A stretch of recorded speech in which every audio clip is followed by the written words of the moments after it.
베드로전서 5장 1절로 6절까지 말씀. 너희 중 장로들에게 권하노니 나는 함께 장로된 자요 그리스도 고난의 증인이요 나타날 영광에 참여할 자니라. 너희 중에 있는 하나님의 양머리를 치되 억지로 하지 말고 하나님의 뜻을 따라 자원함으로 하며 더러운 이득을 위하여 하지 말고 기꺼이 하며 맡은 자들에게 주장하는 자세를 하지 말고 양머리에 본이 되라. 그리하면 목자장이 나타나실 때에 시들지 아니하는 영광의 관을 얻으리라. 젊은 자들아 이와 같이 장로들에게 순종하고 다스로 겸손으로 허리를 동이라. 하나님은 교만한 자를 대적하시되 겸손한 자에게는 은혜를 주시느니라. 그러므로 하나님의 능하신 손 안에서 겸손하라. 때가 되면 너희를 높이시리라. 아멘. 이 말씀의 축복을 저와 여러분의 삶으로 이루어가는 은혜가 있게 되기를 예수님의 이름으로 축복합니다. 어제 나눈 말씀 이어서 말합니다. 너희 중 누구에게 장로들에게 할 때 여기는 연장자를 말해요. 초대교회는 그런 말씀 드리지만 신학교가 없었습니다. 그래서 목회자가 교회에서 그냥 길러지는 겁니다. 구역장 하다가 우리말로 구역장 하다가 교구장 하다가 그리고 이제 목회를 하게 되는 것이요. 또는 교회 장로님으로 빗대뜨신 분이 중에서 이제 말씀을 전하는 사역자가 그렇게 일어나는 것입니다. 그게 더 좋을지 지금같이 이렇게 전문적인 교육을 통해서 목회자를 양성하는 게 좋을지 장단점이 다 있습니다. 교회에서 길러지면 이제 그 교회의 전통이나 교회의 영적인 흐름이나 이런 것을 잘 아는 사람이 목회자가 되기 때문에 무리가 없고 또 이제 그 교회 안에서 이렇게 존경받는 사람이 이미 군이 목회자가 되니까 그런 점이 장점이 되고 단점으로는 너무 잘 알아서 너무 잘 알고 그리고 이제 신학을 체계적으로 공부하지 않았기 때문에 어떤 하나의 주관에 잡혀 있을 수 있는 그런 게 단점이 되겠죠. 신학교를 졸업한 사람이 하면요 전체적인 것을 보는 안목이 아무래도 이제 전체 보는 학문적으로 정리가 됐으니까 그런 게 있고 어쨌든 뭐 장단점이 다 있습니다. 근데 어쨌든 초대교회는 그렇게 사람들을 길러내었습니다. 근데 이분들에게 사도 베드로가 권하는 것입니다. 너희들은 그리스도 고난의 증인이 되어야 한다. 할렐루야. 예수님의 고난의 증인이 되어야 된다. 내가 나를 증거할 게 아니고 그리스도 고난의 증인이 되고 이적과 기사가 나타나도 그 이적과 기사 중심의 교회가 아니라 그것을 통해서 예수님의 고난을 증거하는 할렐루야. 치유사역이 일어나건 악한 영이 떠나가건 뭐 예언의 은사가 오건 온갖 일들이 일어나도 예수님의 고난 십자가의 죽으심과 부활을 통해서 우리에게 구원을 주시는 하나님의 역사를 증거하는 도구여야 되지 그것이 내 이런 은혜를 가졌다 자랑하는 그런 도구가 되어서는 안 된다 이런 얘기지요. 자, 그 다음은요 나타날 영광에 그리고는 나타날 영광에 참여할 자다 자신을 소개합니다. 양머리를 치되 억지로 하지 말고 하나님의 뜻을 따라 자원함으로 하며 더러운 이득 정한 이득이 있습니다. 목회자한테 생활하려고 생활비를 주는 것은 정직한 소득이 있죠. 저희도 그걸로 밥 먹고 살지요. 정직한 소득이 여러분의 가정 안에도 충만하고 늘어나기를 예수 이름으로 축복합니다.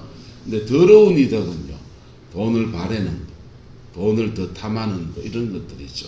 부정한 돈 이런 것들 더러운 이득을 위해서 하지 말고 뭐하며 기꺼이 하며 맡은 자에게 뭐하는 자세로 하지 말고 주장하는 이거 되라 저거 되라 막 그냥 명령하는 그런 군림하는 지도자가 되지 말고 양머리에 무엇이 되라 본이 되라 이렇게 권하고 있습니다. 그리고 주신 말씀 그리하면 목자장이 나타나실 때에 시들지 아니하는 무엇을 얻으리라 영광의 관을 얻으리라. 할렐루야. 예수님 머리에 쓰신 면류관 있잖아요. 예수님은 가시로 만든 면류관을 쓰시고 오늘 우리가 믿음을 지켜 살아가는 사람들에게는 각각의 면류관들을 주시는데, 목숨을 다해서 주를 섬긴 사람들에게는 생명의 면류관을 주시고, 믿음을 끝까지 지켜서 의로운 인생을 살아간 자에게는 의의 면류관을 주시고, 그리고 목회, 주를 잘 섬긴 당신의 종들에게는 무슨 면류관을 주시냐? 영광의 관을 주시는 거예요. 할렐루야. 영광의 면류관을 주시는 겁니다. 여러분, 아담과 하와는 범죄했습니다. 죄를 지었더니 아담과 하와의 삶의 저주가, 이렇게 죄에 대한 다른 저주가 내려지는데, 하와에게는 둘 다 이제 죽으리라, 정령 죽으리라, 하나님의 생명에서 떠나게 되는 그런 영적인 죽음, 그리고 시간이 지나서 결국은 영원히 사는 영생의 죽음에서 멀어지게 되는 그런 육신의 죽음, 두 가지 죽음이 그에게 닥쳐와요. 그리고 자기 안에 죄성 때문에 끊임없이 싸워야 되는 자기 자신, 분투하는 사람으로 살아야 됩니다. 그리고 하와에게는 너는 임신을 하고 남편의 다스림 속에 있어라, 이렇게 말했습니다. 아담에게는 첫 마디 떨어진 말씀이 땅이 너로 말미암아 저주를 받는다. 누가 저주받는다고요? 땅이요. 하와는 권위를 가지고 있지 않은 사람이에요. 하와는 아담의 권위 밑에 있는 사람입니다. 그 사람에게는 그가 지은 죄에 대한 형벌이 그냥 자기한테 떨어지는 거예요. 그런데 아담은 달라요. 아담은 에덴 동산을 다스리고 지키고 경작하고 정복하고 에덴 동산에 대해서 세 가지 사명을 가지고 있는 사람입니다. 따라서 정복하라, 다스리라, 지키라. 에덴 동산에 대해서 세 가지 사명이 있고요. 이 세 가지 사명을 감당할 때 주어지는 세 가지 축복이 있는데, 한 따라합시다. 생육하라, 번성하라, 충만하라. 옆 사람 축복해 줍시다. 생육하세요, 번성하세요, 충만하세요. 이 생육, 번성, 충만이라는 단어가 우리 삶의 다양한 모습으로 나타납니다. 예수님이 이걸 한마디로 생명을 얻고 더 풍성히 얻게 하려 함이라 라고 말씀했습니다. 근데 이 세 가지 사명과 세 가지 축복이 있는데, 아담, 너 권위를 가진 사람으로서 죄를 지었으니까 너의 가정과 너의 삶의 자리 안에, 네 권위 안에 사단이 들어오고 그 죄가 들어오고, 그리고는 네 권위 아래에 있는 그 땅, 에덴 동산 그 땅에 가시와 웅컨기가 난다는 거예요. 여러분, 이게 안종범 권사님이 참 착하고 죄 안 짓지만은, 안 권사님이 죄를 하나 지면은 안 권사님 수명을 좀 줄여주신다든지, 주름살을 좀 더 깊이 파신다든지, 안 권사님에게 저주가 많아요. 근데 원주희 목사가 죄를 지으면 원주희 목사 죄 지은 데 대해서 지가 당하는 게 맞지요. 그런데 원 목사가 말씀을 전하는 사람이잖아요. 말씀을 전하는 사람인데, 말씀을 전하는 이 목회지 안에 가시와 웅컨기가 난다. 무슨 말인지 됩니까? 은혜의 통로가 되어야 될 사람들, 권위를 가진 사람들은 그래서 죄에 대해서 더 민감해야 돼요. 아담의 사역지, 아담이 경작하고 아담이 정복하고 아담이 다스려야 될 그 아담의 사역지에 땅이 너 때문에 저주받았어. 너 저주받은 그 땅에서 곡식을 거두려면 가시에 찔리고 엉겅기에 쏘이면서 그렇게 작물을 거두고, 그 속에서도 정복하고, 그 속에서도 다스리고, 그 속에서 지켜나가려고 몸부림치면서 그래 해야 겨우 소산을 얻을 수 있을 거다. 열매가 없단 말은 아니에요. 소산을 제대로 못 거두는 방해가, 큰 방해가 주어지게 될 거다. 그래 말하실 겁니다. 근데 감사하게도 예수님께서 영광의 면류관 당연히 쓰실 그분이 그분의 머리에 가시와 은근기로 만든 아담의 저주스러운 면류관을 뒤집어 썼습니다. 그리고 오늘 주의 길을 걷는 베드로 사도가 다른 후배 목회자들에게 하는 말이, 목자장 예수님이 나타나실 때에 시들지 아니하는 영광의 관을 너희가 얻게 될 것이다. 할렐루야. 이게 저는 제 목회지가 교회니까 교회에 관한 얘기예요. 근데 여러분의 권위를 가지고 있는 지역이 있다고. 어딥니까? 집이지 뭐예요. 한 따라서 집에 가면 내가 목사다. 집에 가면 오남선 권사님이 목사예요. 네. 가정 안에서 기도하고 실험하고 하나님 앞에 깊이 세워져 가는 것. 그 장영 목사님 얘기를 요즘 좀 하고 있죠. 포항 기쁨의 교회, 지금 옛날 북포교회 기쁨의 교회 출신인데 분당 제1교회 이제 담임 목사로 갔어요. 이 친구가 거기에 부임하고서 유튜브에 부임 설교가 나오더라고요. 그래서 처음 끝까지 다 들어봤어요. 작은 듣다 보니까 같이 목회를 같이 할 때는 안 했던 자기 가정의 얘기들을 쭉 이렇게 하는데요. 자기 어머니가 은혜를 되게 많이 받았었다. 은혜를 되게 많이 받아서 아마 저 우연동 저 골짜기에 화장터 가는 그 입구에 너무 가난해가지고 사업을 다 아버지가 하는 일 다 망해가지고 방에 내려오면서 우연동 골짜기에다가 학고방 같은 방을 하나 얻었는 것 같아요. 그래서 이제 거기서 생활하면서 그러는데 어머니가 너무 가난하고 너무 힘이 드니까 그냥 기도하러 갔다가 은혜를 조금 받아야 되는데 너무 많이 받았다는 거예요.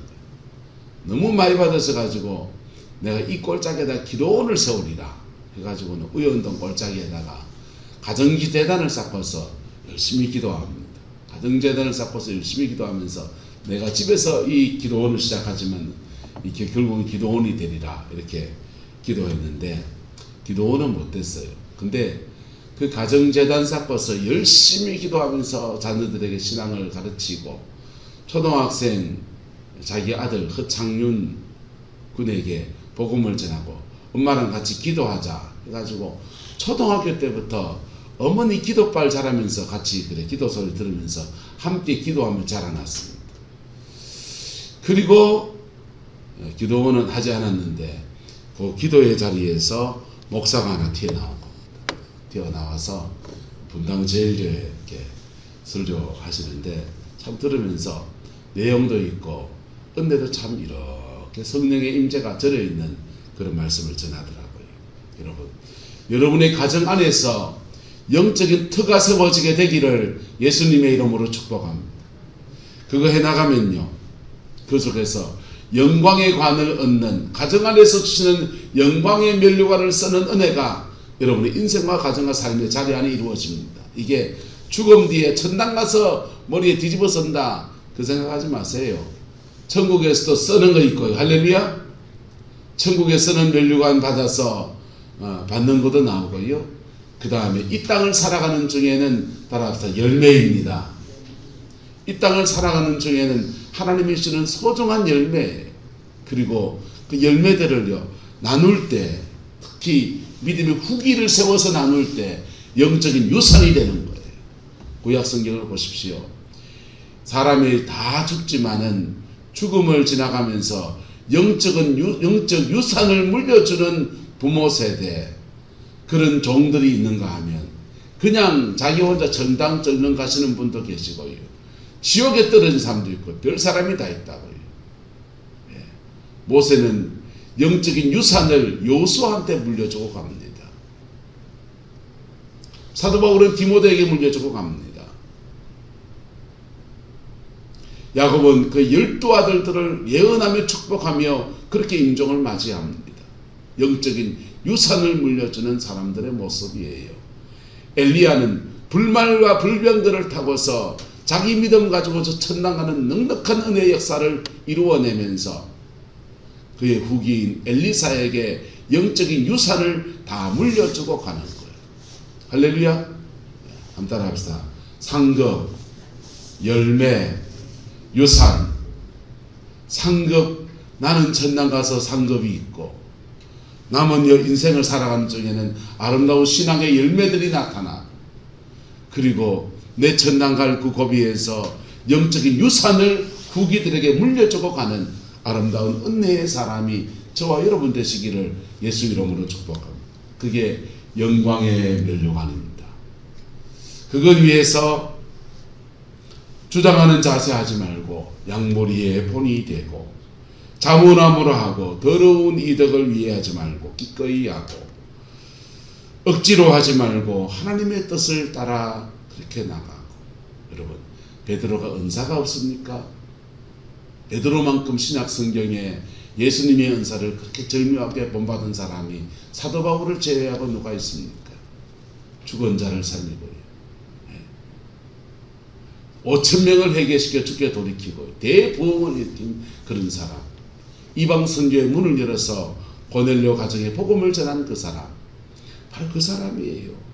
그분이 양머리를 지대 억지로 하지 않고 하나님의 뜻을 따라 자원함으로 하며 은사보다 십자가에 죽으신 예수 그리스도를 전가하고 더러운 이득을 위하지 않고 기꺼이 하고 맡은 자에게 주장하는 자세 하지 않고 양머리에 본이 되고 그리고 영광의 면류관을 차지하는 영광을 바라보는 믿음의 사람인 것입니다. 그리고는 5절에 이렇게 말합니다. 4절까지는 목사한테 하는 말이라면 5절부터는 여러분들에게 하는 말이 있죠. 젊은 자들아 이와 같이 누구에게 순종하고 장로들에게 순종하고 그랬는데 여기서 마찬가지입니다. 여기서 젊은 자라고 하는 말은 초대교회는 말 그대로 젊은 자가 맞아요. 왜냐하면 말씀을 전하는 사람이 다 연장자, 장로였으니까. 근데 지금은 이게 시대가 달라져가지고 기티시에 파란 젊은 목사가 앉아있는 거예요. 그리고 연세 많은 장로님, 권사님들이 또 말씀을 들어야 되는 그런 자리에 계신 겁니다. 그래서 이 말을 바꿔서 말합니다. 말씀을 듣는 자들아, 뭐 하는 자들아?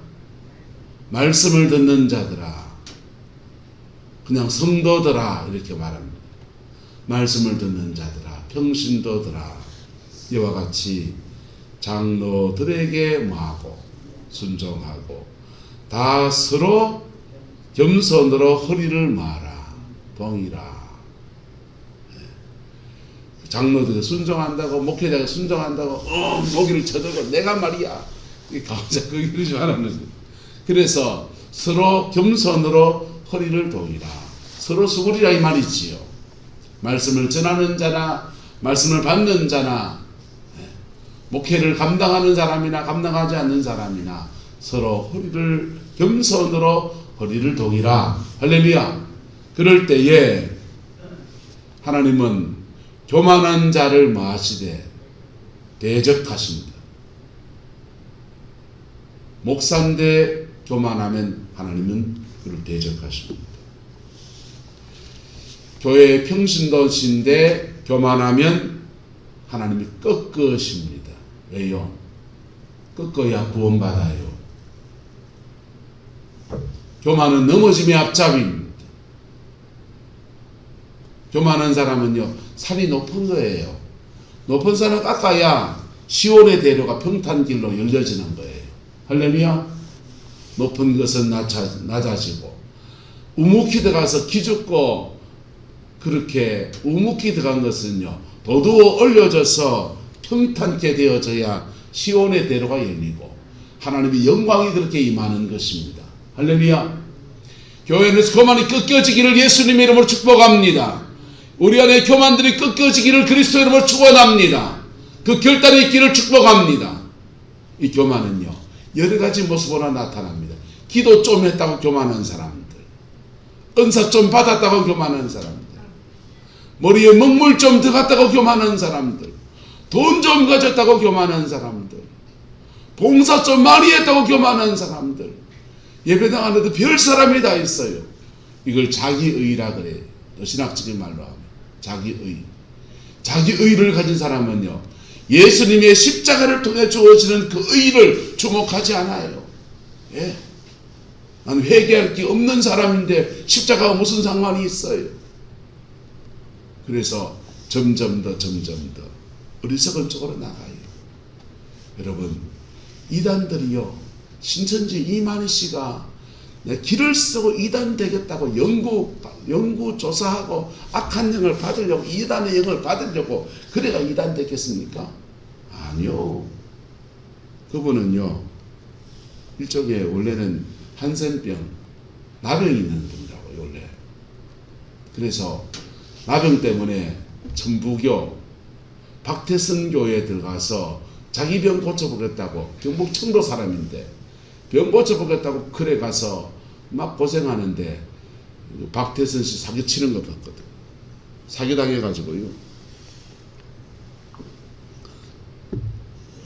그 가서 브로크 노가다 하면서 충성봉사 다 하다가 그냥 사람들 사기치는 거 보고서 실망해가지고 고향 청도에 와서 내가 혼자 은혜 받지 하면서 자기 혼자 은혜 받는다고 성경책을 읽고 또 읽고 또 읽고 또 읽고 하다가 계시록을 만독인가 했다 합니다. 그러니까 나름 성경이 쫙 열렸대요. 근데 여러분, 성경 열렸다 조심하세요. 은사가 열렸다 조심하세요. 그 성령이 회개로 인도하지 않으면 악한 영입니다. 성경을 앞뒤로 깨닫고 뒤로 깨닫고 앞으로 깨닫고 막 온갖 뜻을 깨닫게 해줘도, 지혜를 막 열어줘도 그 영이 십자가의 피 묻은 은혜대로 우리 이끌지 않으면 그 영은 악한 영입니다. 다 내버리세요. 자기는 그 깨달아지니까요, 얼마나 신기망동병통한지요. 너무 깨달아지고 너무 감동이 되니까 사람들에게 이걸 가르쳐야 되겠다 해서 무료로 성서신학원을 열었습니다. 무료로 성경신학원을 열어서 앞뒤로 막 풀어가니까 너무 신기하거든요. 너무 신기하고, 야, 성경은 이래 풀지도 않네. 여러분, 성경 푼다는 사람 조심하세요. 성경은요, 풀어서 해석해 줘야 될 영역이 있고, 성경은요, 받고 회개해야 될 영역이 있다고요. 받고 회개해야 될 영역은 풀 필요가 없어요. 예수님이 우리 죄를 위해 죽으셨습니다. 해석이 필요합니까? 풀 필요가 없어요. 그냥 내 죄 위해 죽으셨구나, 내가 회개하면 되는구나, 그냥 받아야 돼요. 근데 성경을 푸는 구절, 이런 구절 저런 구절 풀면서요, 계시록 풀고 예수님의 비유를 풀고 막 하니까 비밀이 열리는 것처럼 신기해서 막 풀어나가는데, 시간이 지나 보니까 교만이 끊어지지 않습니다. 많이 알고 있다는 교만이 끊어지지 않습니다. 시간이 지나 보니까 원래 가지고 있던 나의 죄성이 여전히 역사합니다. 그때라도 깨닫고 회개해야 돼요. 할렐루야. 회개하면 정결케 하시면서 정말 주의 영이 임하시는 거예요. 근데요, 교만을 더해가면요, 하나님은 교만한 자를 뭐 하시고, 성경 말씀 대적하시고, 겸손한 자에게는 무엇을 주시고, 은혜를 주시고. 세상은요, 교만한 사람, 가진 사람이잖아요. 돈 있다고요, 굽신거리고요, 똑똑하다고 굽신거리고요. 그래가 만만하게 가마떼기라고요. 여러분, 만만한 사람한테 화풀이하고 분풀이하고 오만 거 다 한다. 근데 우리 주님은요, 만만해 보이는 그 사람들을 위로하시고 싸매시고 도두어 올리시고, 교만에 빠진 그를 쳐쓰으시고, 그걸요, 강단이나 말씀을 통해 치임받으면 회개하여서 돌이키면 되지만은, 그렇지 않으면 생활에서 치는 거예요. 한번 따라합시다. 두들겨 맞으려면 강단에서 두들겨 맞읍시다. 강단에 두들겨 맞나요? 강단에 두들겨 맞는 것을 돌이켜 회개하면 새롭게 하신 은혜 아래서 하나님의 은혜가 오고, 주의 영광이 다시 오고, 할렐루야. 근데요, 생활에서 두들겨 맞으면요, 몸이 아프고, 재정에 손해가 오고, 자식이 탈나고, 그런 거 원합니까? 말씀 앞에 깨어지는 저와 여러분 되기를 예수 이름으로 축복합니다.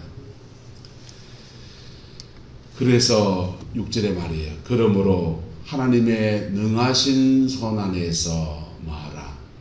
겸손하라. 목회자나 장로님이나 평신도분이나 하나님의 능하신 손 안에서 뭐하라? 겸손하라. 그리하면 때가 되면 너희를 뭐하시리라? 높이시리라. 할렐루야. 이 은혜가 저한테도 있고 여러분에게도 있게 되기를 예수님의 이름으로 축복합니다. 하나님의 능하신 손 안에서 겸손을 배워야 될 그때, 하나님의 능하신 손 안에서 이게요, 베드로 사도하고 베드로 제자하고 만남 간데 있으면요, 참 겸손한 지도자와 또 그 속에서 참 순종하는 당신의 종들이 이루어가는 아름다운 이야기잖아요. 근데 이게요, 구약의 사울왕과 다윗 사이에서 만난 이야기면요, 피 튀기는 거예요. 예? 교만한 사울과 대항하고 대적하는 다윗이 만났다 보십시오. 그 속에서 이걸 이루어 가려면요, 양쪽 다 깎이고 붓기고 난리가 나는 거예요. 여러분, 교회가 그렇습니다. 교회가 겸손하고 온유한 말씀 앞에 겸비한 지도자와 그리고 말씀 앞에서 회개할 것 회개하고 진실한 당신의 백성들이 만나면요, 그 말씀은요, 너무 아름다운 이야기예요. 모세와 여호수아 같은 이야기예요. 그래서 모세가 여호수아가 모세 밑에서 하나님의 능하신 손 안에서 겸손하게 훈련받았더니 그 여호수아가 모세의 뒤를 이어서 가나안 땅 정복해 가는데 31개의 성을 정복하고 모세가 남긴 영적인 유업을 이루어서 모든 축복을 가져오는 아름다운 통로가 되었더라. 할렐루야. 얼마나 좋습니까? 이게요, 사울왕하고 다윗 사이에서 이루어지면요, 여러분, 그 교만함 속에서 시기 질투하고 죽이려고 하는 사울 속에서 목숨 부지해야지요. 그 속에서 나도 지금은 죄 안 지어야 되죠. 다윗은 머무르고 죽을 고생해 나갑니다. 그런데 그 여정을 끝났더니 안타까운 일도 일어나고 축복도 이루어지는데, 안타까운 일은 그 교만한 사울은 전쟁터에서 길보아 전투에 죽어 자살해 죽었고, 다윗은요, 그 속에서 다루어진 다윗은 하나님 앞에 은혜로 쓰임받아서 사울의 뒤를 이어서 이스라엘의 2대 왕으로 즉위하고 이스라엘 역사의 가장 위대한 왕의 역사를 만들어내는 주역으로 쓰임받는 겁니다. 우리 교회는 어떤 모습이 되어야 되겠습니까? 모세와 여호수아의 모습이 우리 교회 안에 이루어지게 되기를 소망합니다. 사도 바울과 디모데의 모습이 우리 교회 안에 이루어지게 되기를 소망합니다. 베드로와 마가의 모습이 우리 교회 안에 이루어지게 되기를 소망합니다. 한국 사람들은 자기 안에 본질적으로 거역이 많아요. 왜 거역이 많으냐? 당파싸움 속에서 권력을 가진 자들이 하도 휘두르는 것 속에 너무 당해왔거든. 그래서 돈 많은 사람은 존경하는 게 없습니다. 권력을 가진 사람을 존경하는 사람이 별로 없습니다. 아버지를 존경하는 자녀가 별로 없습니다. 왜요? 권위를 가진 사람이 그 권위를 제대로 행사하고 선하게 사용해서 가정을 아름답게 이끄는 아버지상이 별로 없고요. 나라를 제대로 이끈 지도사상이 별로 없고요. 정적을 주기 위해 바쁜 그러한 모습으로만 너무나 비춰져 있거든요. 그 정적의 대상에 우리가 속해 있을 수 있고요. 동학난 때요, 못 살겠다고 동학난이 일어났는데 그 동학난에 일본 군대 끌어들여 가지고 학살한 사람이 고종이요. 얼마나 많은 사람이 최초에 따발총을 가져와가 일본 군대가 얼마나 많이 죽였는데 전라도 사람들이 한 맺힌 사람이 되는 것은 달리 이유가 아닌 거예요. 사실은 여러분 권위 위와 권위 아래 있는 사람이 꽝꽝 부딪히면서 이 나라 역사가 펼쳐져 왔어요. 그래서 이 나라 안에는 거역이 많아요. 목회자에게 순종이요 좀 바라지도 않아요. 말씀 앞에 순종하기를 축복합니다. 그러나 목회자 개인의 인격이나 이런 것들은 그 사람의 차이에 따라서 다 다르잖아요. 저는 모세 같은 사람도 아니고 베드로 같은 분도 아니잖아요. 우리가요. 그러나 하나님의 말씀 앞에 겸비한 저와 여러분 되시기를 예수님의 이름으로 축복합니다. 그리고 그 길을 걸어가는 자에게 하나님이 주시는 때가 되면 너희를 높이시리라. 그 다음요 영광의 관을 얻으리라. 그 다음요 나타날 영광에 참여할 자니라. 할렐루야. 이 복이 여러분의 인생 가운데 풀어지게 되기를 예수님의 이름으로 축복합니다. 역사는 참 묘해요. 하나님이 다 달아보신다. 달아봤어요. 예. 결국 그 고비를 믿음으로 지나간 사람들에게 열매를 주셔요. 그때 넘어지고 그때 쓰러지고 그때 그런 사람들은요 그렇게 역사에 그렇게 거래되는 거죠. 여러분 하나님 안에서 천국에선 상급이고 여러분의 인생은 열매이고 여러분의 자녀들에겐 영적인 유산을 물려주는 위대한 믿음의 사람으로 세워지게 되기를 예수 이름으로 축복합니다. 기도하겠습니다. 좋으신 아버지 하나님, 주님의 사랑과 은혜를 구합니다. 하나님의 능하신 손 안에서 겸비하게 하시고 하나님의 능하신 손 안에서 주신 은사, 주신 사명 잘 감당하게 하시고 그래서 피차의 복을 받는 우리 성광교회 되게 하나님 역사해 주옵소서. 우리 성광의 성도들 가정 안에서도 부모와 자녀 관계 안에서 이 말씀이 이루어지게 역사하여 주옵소서. 좋은 부모가 되고 좋은 자녀가 되어서 순종과 겸손으로 서로 허리를 동이는 아름다운 역사가 있게 축복하여 주시고 성광의 가정 안에서 남편과 아내 사이에서도 이 말씀이 이루어져서 서로 허리를 동이고 서로 겸손하고 서로 존중하는 아름답고 행복한 가정이 이루어갈 수 있게 하나님 역사해 주옵소서. 여호와께서 한없는 은혜와 사랑으로 함께해 주시기 원합니다. 예수님의 이름으로 축복하며 기도드리옵나이다. 아멘.